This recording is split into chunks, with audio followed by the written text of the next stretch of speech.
Hey guys, fucking did it again. Not even 2 seconds in the video and already said one of the words. Went to Maine though. Again. Think I learned my lesson, but no. Hey, with these rates, sometimes you gotta do shit that makes zero fucking sense to make some revenue, okay? Like right now, I'm at the point where I just chase money. I don't care, like if the rates are kind of low, as long, like, cause at this point is, you can't always just chase the rates per mile, right? Rate per mile. Like if you have a truck that's aerodynamic, gets good fuel mileage. I mean, what a break-even cost on this? It's like $1.20. Fluctuates depending on fuel prices, right? So about $1.20 though, on average. So really, that gives me some flexibility, at least right now. Right now, at least. But so I know last week I said I was done with fuel for the week. For that week, yes. But I'm also somebody that does not just use fuel costs only for that 1 week. I look at it about what I need to do across the month to help out other weeks. If I have a good week here, how can I help? Can I use that week to help set up this week? Because even if because all you're doing is borrowing fuel costs from the current week to help out next week. So really, I'm spending that money either way. I'm just kind of moving it around. Kind of funny how that works, right? It's kind of business. But now that that's been said, so I found a reload at Denton, Texas. Okay. I got Terrell. Is it Terrell? Fucking whatever. Terrell, Texas, where I went to the Walmart DC. It was fine. I was actually appointment time sucked because of the fucking weather I got. What was it? Texas, from San Antonio all the way to Dallas, you got 1 to 2 inches of rain per hour. That was already a painful drive as it is by itself on good conditions. Fucking mind blowing how stupid people are when it's raining. I have never seen so many cars off in the ditch. Like, how the fuck you crash? And I get it's raining, it's a lot of fucking rain, but it's like, you really have to try. Now, okay, maybe 1 or 2 of those guys actually did a hydroplane, but you really have to try to crash. Not to mention, I literally had to look it up. 3-car rear-ender happened right next to my steer tire, and I'm like, please stay in your lane, please stay in your lane, please stay in your lane, because I'm only doing like 30, right? And they're slamming into each other like 40 to 50. And it was all because one guy didn't pay attention. The guy in the middle, he fucking pickup, like, here's the pickup. Slams into somebody, like he was not paying attention. And then the guy behind him also falling too close because he was paying more attention, but boom. Then it's right next to me, and I'm like, please don't get me involved. Please don't get me involved. Luckily, it did not get me involved. But that Walmart was pretty quick. So, especially, that Walmart seems to be hit or miss, but it seemed to work out for me. But okay. I had to load out Denton, Texas at a U.S. cold storage. It was 70 miles away.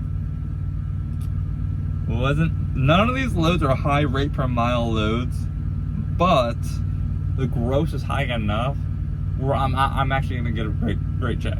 Especially on top of the fact that low fuel areas I've been in. Like today, this is for next week, but today I just filled up for I put 220 gallons. I mean, I crammed as much fuel as I can on this for 328. Yes, 3.28. When's the last time we paid that price? Yeah, when's the last time? Alright, but 70 miles deadhead. The load paid $4,200. My cut was $37.38. 3 stops. Whittle Street, PA. So pretty much southern Lancaster, about 5 minutes away. Plainfield, New Jersey, Newark. About as fucking close to New York City you can get without being New York City. And Seabrook, New Hampshire. It was Clark's Food, Americold, US Foods. All 3 of those pretty quick, in and out. Except for Americold. Well, technically I was there early, but like 2 hours. I go 2.5 hours. My appointment was at 1400. I was there at like a little before noon. I was out by 16:30. So, and they have overnight parking. But I mean, fuck, god damn it. I even also added on miles for this trip because I did not. I went to, was it 275 all the way around Newark and around the cities. I didn't go through Yonkers because, I'm going through New Hampshire, so I didn't go to Yonkers. What a fucking name, by the way. So I had on quite a bit of miles. But anyways, loaded was $19.05, total $19.75, $1.89 a mile. Not great, but that's a pretty high gross. And going northeast, I should have got probably more. I tried. I think I asked for like 46, which would put me like 4,200 my cut, or 41 some change. He didn't get it. 33 continuous, 37,000 pounds. So heavy load, but not too heavy. And then I was like, okay. So because picked this up Friday, final Tuesday morning, like 6 a.m. So now I'm like, okay, I would like to get over to Michigan to get a customer load. By the time I get out in northeast over there, it's like Wednesday, possibly Thursday. I will not be able to get a good Michigan load out and have it delivered for the week. So I was like, all right, how can I take what I've already built on this week and just add some more? My genius mind, and granted, it's still gonna be a pretty decent check. Not great, but pretty decent, right? Closer to what I've been wanting to average anyways. I said, fuck it, let's go back to the Easton, Maine. So, and Easton, Maine to Alachua, Florida, okay? The low was, $36.50 gross, my cut was $32.48. So the low by itself was like $33. The guy gave me $350 extra just because I was like, hey, I have to fucking deadhead up 350 miles. It's like, so really, half the deadhead money, the extra money he gave me, paid for going all the way up there. I mean, I didn't get as good fuel mileage as I thought I was going to. I got like 7.5 all the way up, which, what the fuck? I mean, I got like 7.5 up to Bangor, and then after Bangor, I got like 8.2, which is what I was more expecting. It's not a smart load per se, because the gross, or the rate per mile is overall so low for these two loads. But remember, I only need 2 fills for this whole week, because time out on this load. Back up, on the way out of Texas, I went, forget the highway name, but northeast Texas, heading up towards Tulsa. There's that highway there that goes to the east side of Tulsa, pretty much. Dumps you out of the Loves. I forget the name of it.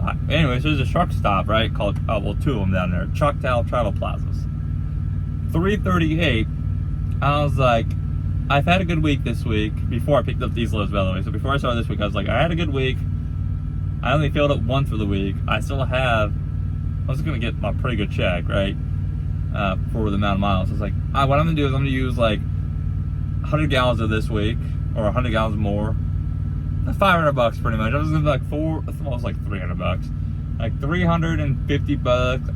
Take it off this week, put it on, and help out next week. So really a cheat with fuel cost. But whatever. Like I was gonna burn that fuel anyways. It's $338. I was heading to areas where it's $370, $380. Whatever, right? Whatever. Because then I didn't have to fill up till I got to damn near West Virginia. Actually to Wheeling. I filled up in Wheeling for $388. So yeah, I mean, so what I got in Durant, I think is what it was. That got me all the way up to fucking Wheeling, Virginia, and I put in 220 gallons in Wheeling, pretty much. Like, so, truck was thirsty. But I like to cram as much fuel as I can. So, now we're back to Easton, right? Easton, Maine to Alachua, Florida, 3248, 350 miles deadhead, 1730 loaded miles, total 2880. I also came back a little way differently. I didn't go through New York City. Well, okay, I didn't go to 275, 275, whatever, the little fucking loop around Newark. I didn't go through Philly. I didn't go through DC or Baltimore. No. I went 80 down to Boston, 84 all the way over, 81 down to 77, and then down to the coastline, pretty much. Even though I could have stayed on 81, it was still shorter to go like that. I'm not gonna do this always do this every week, but I only filled up twice. Like, so I did 4,000 miles this week and only filled up twice. Technically 2.5, you wouldn't count the fuel from last, the week before that kind of cheated and pushed it on to the previous week. But that's part of what you gotta do, balance your fuel. You don't always got to do it all in 1 week, because you're going to spend the money either way. So sometimes just balance your expenses, right? It's kind of like when you're doing a truck payment, right, in finance. You have all month to pay that. You can either do it weekly or bi-weekly or once a month. Like, you have that flexibility as long as it's paid before the due date. Or by the due date, that is. Because as long as you pay on the due date, too, you're not late, so. Negative 10, start stop, 42,000 pounds. So it was a heavy fucking load. Like, the first load was hot dogs, cheese, and sour cream when it was a weird fucking load. This load was baked potato. Oh, not baked potatoes. Packaged potatoes going to Cisco. Oh, I forgot to tell you the broker. Last load was Integrity. This load was TQL, McCain's Food to Cisco. And it wasn't that bad. Now this week's gonna be a little fucking different. This week, because I went down to Florida, I'm like, it's already gonna get shit coming out, but I'm already at my next pickup, right? And they're like, oh, you're probably gonna be here all day. We're waiting on product. And here it is, I got here half an hour ago at 10:15, and they're telling me 18 and 1900. I was like, I'm gonna get extra money on this load for doing nothing. Now, granted, it is not 160 miles away. I've been up since 6 a.m. Kind of slept in because I'm tired, but gotta love it sometimes. I'm also positioning myself to go west. Yeah, I could have gone west immediately out of Florida for shit miles or shit rate, right? Even gross. Like, I don't necessarily focus on the rate per mile, because I know my break even. So even if I gotta take a lower rate per mile, I'm not talking like banging to fucking California, right? It's not what I'm talking about. But like, there's a difference between 15 to 2,000 mile load. It may take me 3 to 4 days, especially over a weekend, right? Over a weekend is different than taking it like Tuesday to deliver Friday.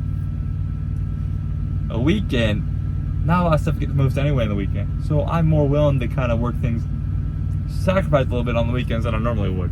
I'm not trying to, it's a balance game. This game is nothing about balancing, especially in, as the boss put it, a delicate market. It doesn't take much to fuck it up, fuck everything up right now, everything.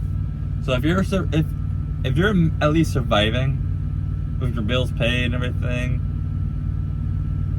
with some left over, you're kind of making it. Because a lot of people, I just read a Freightways article where from 2022 till now, they listed the brokers and the companies, and nobody's safe.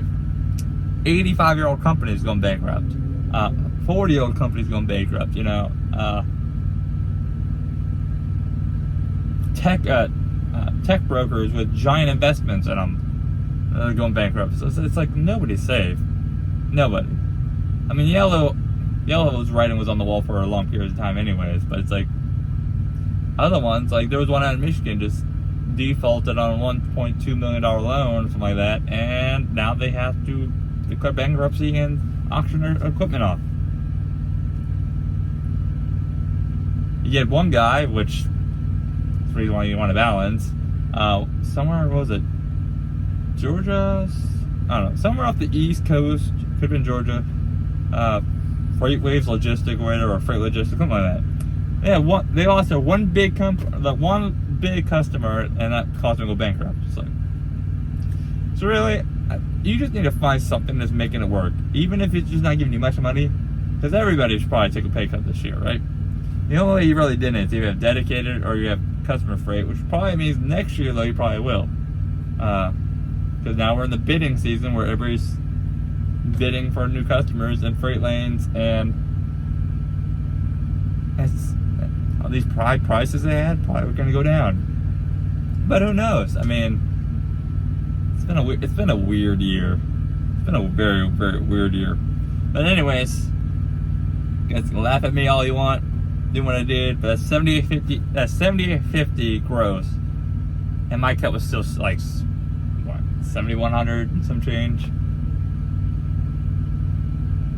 Yeah, that's 71 some change. So it's not a high, but honestly, right now, if you're running a spot market like I am, I don't really have customers. We have customers, but they're not like they don't have absorbent amount of freight or obsessed amount of freight that I can just go, I need one right now, and they just have it. Like when I was in Boise, right? There was a couple, 2 weeks in a row where I get back to Boise, they didn't have one, so I had to find something in the spot market.